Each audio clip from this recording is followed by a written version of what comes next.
저의 절친은 민수입니다. 민수는 공부를 잘해서 학교를 졸업한 후 서울에서 직장 생활을 시작했습니다. 바쁜 일상 탓에 집에 오는 횟수가 손에 꼽을 정도였고, 그가 무슨 일을 하는지 저도 자세히 알지 못했습니다. 아마도 그는 5해 전 재혼한 새어머니와 잘 지내지 못한 듯 했습니다. 민수는 어머니를 일찍 여의었고 홀로 자라왔습니다. 그의 새어머니인 지영 씨는 중학교 교사로 일하고 있으며 올해 32살입니다. 지영 씨는 매우 매력적인 외모를 지녔으며 학교에서도 여러 선생님들이 그녀에게 관심을 가졌습니다. 그녀는 하얗고 생기 넘치는 피부와 인형 같은 얼굴로 제 이상형과 같았습니다. 민수의 아버지인 석진 씨는 무역회사에서 부사장으로 일하고 있습니다. 회사가 해외에 새로운 지점을 열면서 석진 씨는 6년째 해외에서 근무 중이며 매년 설날에만 잠시 집에 돌아오고 다시 출국합니다. 저의 일상은 별다른 변화 없이 흘러갔습니다. 출근하고 가끔 친구들과 어울려 술자리를 가지며 그저 그런 하루하루를 보내고 있었습니다. 어느 날 일찍 퇴근한 저는 씻고 근처 호숫가에 있는 술집에 들러 맥주를 마시며 인생에 대해 생각하고 있었습니다. 그때 문득 저 멀리서 지영 씨가 한 남자와 함께 식사하며 웃고 있는 모습을 보았습니다. 저는 구석에 앉아 있어서 그들은 제 존재를 알아채지 못했습니다. 그 장면을 보고 마음에 여러 가지 생각이 스쳤고 얼른 휴대폰을 꺼내 몇 장의 사진을 찍었습니다. 그들은 약 1시간 동안 식사를 하고 나서 자리를 떠났고 저는 호기심에 그들을 따라가 보았습니다. 예상대로 그들은 은밀한 분위기의 카페로 들어갔고 저는 그 장면을 동영상으로 기록했습니다. 그들이 안으로 들어간 뒤에는 더 이상 찍을 수 없었지만 바로 옆에 있는 칸에 앉아 대화를 엿듣 듣기 시작했습니다. 남자가 지영 씨에게 우리 언제 이혼할 건데? 내가 집도 마련해 놨고 부모님도 결혼을 빨리 하라고 하셔. 라고 말하자 지영 씨는 조용히 대답했습니다. 지금은 시기상조야. 지금 이혼하면 아무것도 받을 수 없어. 결혼할 때 남편이 혼전 계약서를 쓰게 했거든. 그날 이후 저는 그녀를 사로잡을 방법을 고민하게 되었습니다.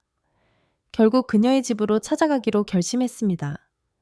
집에 도착해 초인종을 누르자 잠시 후 지영 씨가 나와 웬일이니? 오늘은 무슨 일로 온 거야? 라고 물었습니다. 저는 대답했습니다. 근처에서 친구랑 술 마시다가 호숫가 풍경 사진 몇 장을 찍었어요. 그런데 괜찮은 사진인지 궁금해서요. 그러자 지영 씨는 긴장한 듯한 표정을 지었습니다. 저는 거실 소파에 앉고 지영 씨는 물을 가져와 제 옆에 앉았습니다. 어떤 사진인데 나를 이렇게 초조하게 만드니? 라며 웃음을 띄웠지만 얼굴에는 살짝 불안한 기색이 보였습니다. 저는 휴대폰을 꺼내 그녀에게 사진을 보여주었습니다. 사진을 보자 그녀의 얼굴은 금세 창백해졌습니다. 사진을 모두 본 후 그녀는 작은 목소리로 물었습니다. 어떻게 이런 사진을 찍게 된 거니? 대체 나한테 뭘 원하는 거야? 저는 잠시 생각하다가 대답했습니다. 몇 가지 조건이 있어요. 첫째, 그 남자와 당장 헤어지고 다시는 만나지 않는 것. 둘째, 저와 연애하는 겁니다. 그리고 이 조건을 받아들이는 게 좋을 겁니다. 카페에서 나눈 대화를 녹음해 놨거든요. 지영 씨는 울먹이며 저를 바라보며 말했습니다. 내 친구의 어머니인 내가 너의 연인이 되라니. 저는 차갑게 대답했습니다. 싫다면 거절해도 돼요. 대신 이 사진과 녹음 파일을 민수와 아버지에게 보낼 겁니다. 그렇게 말하고는 자리에서 일어나 집으로 돌아왔습니다. 그날 밤 늦게 전화가 울렸습니다. 전화를 받으니 지영 씨였습니다. 그녀는 체념한 듯한 목소리로 말했습니다.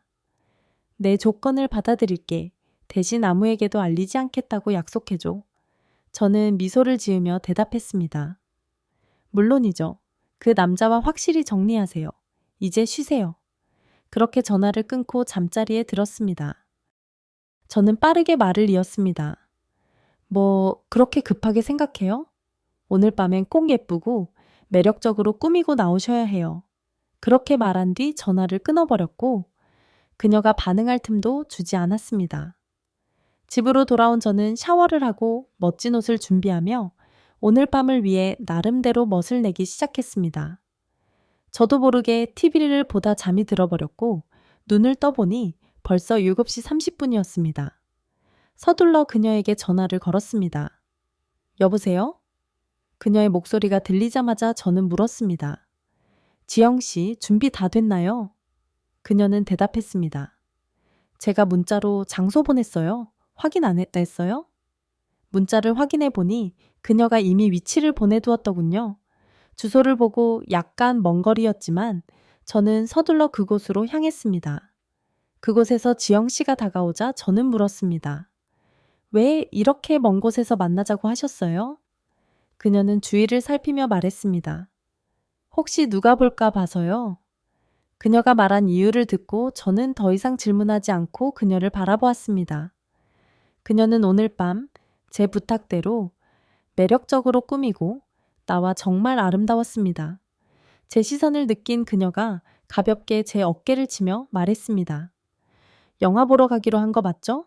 저는 웃으며 대답했습니다. 네, 이제 가요. 그렇게 그녀와 함께 영화관으로 향했습니다.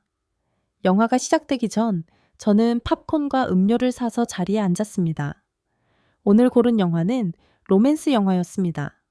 영화가 진행되면서 그녀는 긴장한 듯 숨을 고르기도 했습니다. 저는 그녀의 손을 잡고 다정히 안았습니다.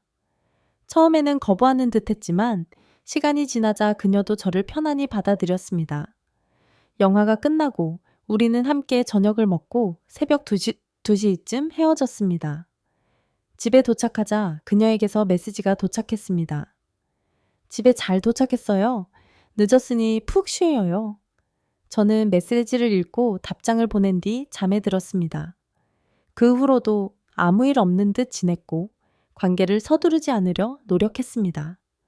그리고 일주일 후 그녀의 생일이 다가왔고 저는 특별한 날로 만들어주고 싶었습니다.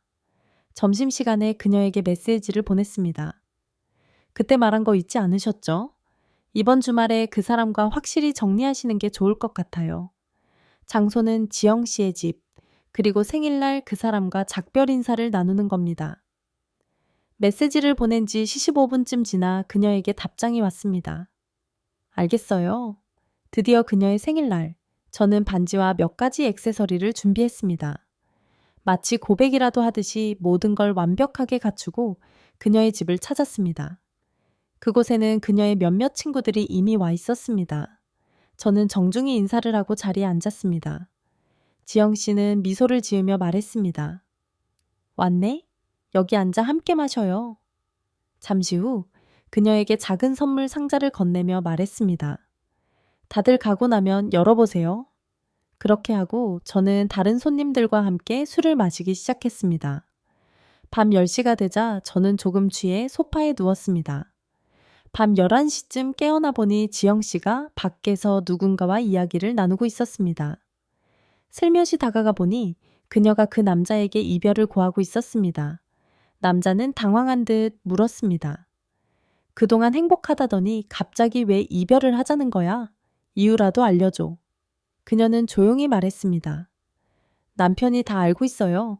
남편이 용서해준다고 했으니 더 이상 속일 수가 없어요. 남자는 그녀를 붙잡으려 했고 저는 이 장면을 영상으로 촬영한 후 그를 향해 걸어가 단호하게 말했습니다. 지영 씨를 놓아주세요. 모든 걸 녹화해놨으니 빨리 떠나는 게 좋을 겁니다. 그렇지 않으면 경찰에 넘기겠습니다. 그는 당황한 표정으로 서둘러 자리를 떴고 그녀는 눈물을 흘리며 제게 다가왔습니다. 저는 웃으며 준비해온 꽃다발과 반지 상자를 꺼내 보였습니다. 지영 씨, 뒤를 돌아봐요. 그녀는 놀란 얼굴로 저를 바라보며 물었습니다. 도대체 이게 무슨 짓이니? 저는 그녀를 진지하게 바라보며 말했습니다. 지영 씨, 그동안 당신을 좋아해왔어요. 오늘에서야 용기 내어 고백합니다. 나와 함께 해줄래요? 그녀는 놀란 듯 잠시 저를 바라보다가 작게 대답했습니다. 하지만 저는 민수의 어머니이고 당신과는 많은 차이가 있잖아요. 젊고 예쁜 사람을 만나도 될 텐데. 저는 대답했습니다. 왜 그 남자와는 되면서 저와는 안 되는 건가요? 우리는 아무도 모르게 비밀로 지키면 되잖아요.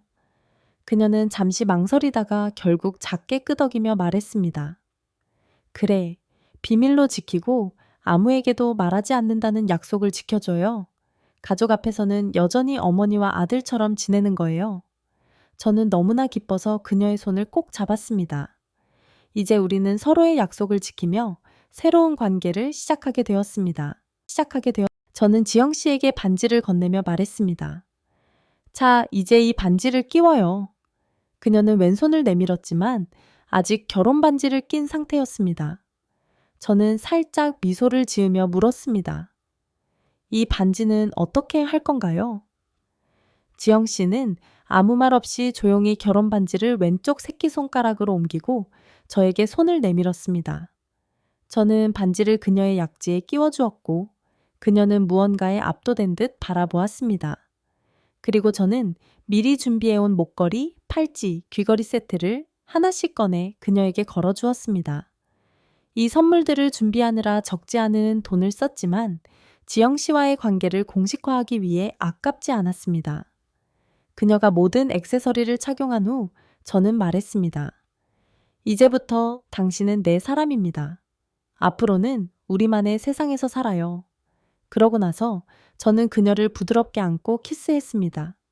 처음에는 놀라며 저항하던 그녀도 결국 저를 받아들였습니다. 그날 이후 우리는 자연스럽게 가까운 연인처럼 지내게 되었습니다. 그러던 어느 날 제가 일하던 중 지영 씨에게서 문자가 왔습니다. 오늘 일찍 퇴근해요. 중요한 이야기가 있어요. 마음이 조금 떨렸지만 저는 무슨 일이 있을까 궁금해하며 집으로 향했습니다. 집에 도착하니 지영 씨는 부엌에서 저녁을 준비하며 기다리고 있었습니다. 저녁 먹고 이야기해요. 다 먹고 나서 말할게요. 그녀가 진지한 표정이어서 저는 그저 고개를 끄덕이며 음식을 먹었습니다. 식사를 마친 후 그녀가 저에게 조심스레 작은 검은색 막대를 내밀었습니다. 저는 순간 멍해져서 물었습니다. 이게 뭐예요? 그녀는 눈을 마주치며 대답했습니다. 임신 테스트기야. 나 임신했어. 이제 어쩌면 좋지? 곧 남편이 한국에 돌아올 텐데. 저는 잠시 고민한 후 대답했습니다.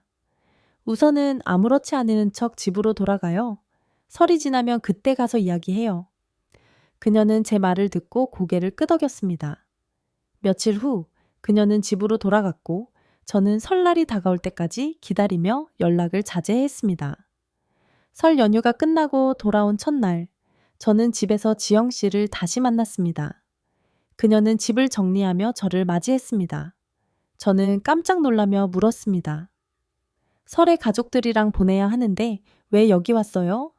그녀는 부드럽게 미소 지으며 대답했습니다. 이 집을 매일 정리하면서도 여기서 너와 같이 시간을 보내는 게 더 행복해. 저는 기뻐하며 그녀와 함께 앉아 대화를 나눠뒀습니다. 그녀는 가볍게 배를 쓰다듬으며 말했습니다. 좋은 소식과 나쁜 소식이 있어. 어느 걸 먼저 듣고 싶어? 저는 웃으며 대답했습니다. 나쁜 소식부터 들을게요. 그녀는 고개를 끄덕이며 말했습니다. 앞으로 아기가 태어날 때까지는 우리 관계를 조심해야 해요. 아이를 위해서라도 무리하면 안 되니까. 저는 이해해야 한다며 고개를 끄덕였습니다. 그리고 묻기를 좋은 소식은 뭐예요? 그러자 그녀는 밝게 웃으며 대답했습니다. 앞으로 아기가 태어날 때까지 이 집에서 너와 같이 지낼 거야. 다른 학교로 옮겼으니 주변 사람들도 의심하지 않을 거야. 저는 그녀의 결심에 행복했고 그 후 우리는 부부처럼 지내며 일상적인 삶을 나눴습니다. 시간이 흘러 그녀는 건강한 아들을 출산했습니다. 제 부모님도 저희 집으로 올라와 손주를 돌봐 주셨습니다. 지영 씨는 부모님을 만나 놀랐지만 부모님은 그녀를 따뜻하게 맞아주었습니다. 부모님께는 이미 제가 조금 나이가 있는 여자친구와 살고 있다고 설명드렸기 때문에 별다른 문제 없이 서로를 받아들일 수 있었습니다. 그렇게 행복한 나날을 보내던 어느 날 큰 사건이 찾아왔습니다. 그녀의 남편이 한국으로 돌아와 이혼을 요구한 것입니다. 그는 이미 해외에서 새로운 가정을 꾸렸고 지영 씨와는 더 이상 함께할 이유가 없다며 이혼을 결심했다고 했습니다. 그녀는 민수에게 이 사실을 숨긴 채 이혼 절차를 진행했습니다. 이 일 이후로 그녀는 자신의 부모님에게 저희 관계를 고백했습니다. 처음에는 부모님께서 반대하셨지만 손자를 보고 마음이 풀려 결국 저희를 받아주셨습니다. 그 후로 우리는 함께 새로운 삶을 시작하기 위해 제주도로 이사했습니다. 지영 씨는 민수에게 자신의 일이 제주도로 발령이 나서 자주 오지 못할 것이라고 설명했습니다. 이제 저희는 두 번째 아이를 기다리고 있으며 저는 매일 감사한 마음으로 그녀와 행복한 시간을 보내고 있습니다. 인생이 그녀를 제게 보내준 것을 행운으로 여기며 앞으로도 소중히 지키겠습니다. 여러분은 이 이야기에 대해 어떻게 생각하시나요? 여러분의 소감을 댓글로 남겨주세요. 오늘 이야기는 여기서 마치겠습니다. 시청해 주셔서 감사합니다. 다음 방송에서 뵙겠습니다.